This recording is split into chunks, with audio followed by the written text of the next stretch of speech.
জমকালো আয়োজনে শুক্রবার টেনেসিতে বাংলা বর্ষবরণ ও বৈশাখী উৎসব অনুষ্ঠিত হয়েছে। বাংলাদেশ বিজনেস অ্যাসোসিয়েশন অব টেনেসির আয়োজনে বাটলার সিটির একটি অডিটোরিয়ামে আয়োজিত উৎসবে অংশ নেন টেনেসিতে বসবাসরত কয়েকশো বাংলাদেশি।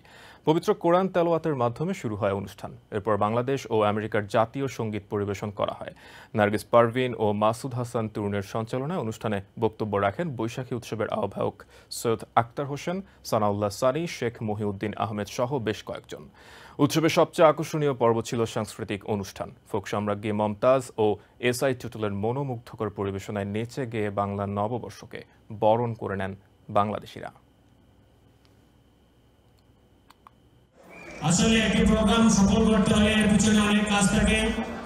সেই কাজগুলি না করলে প্রোগ্রামটা সফল হওয়া অনেক কঠিন হয়।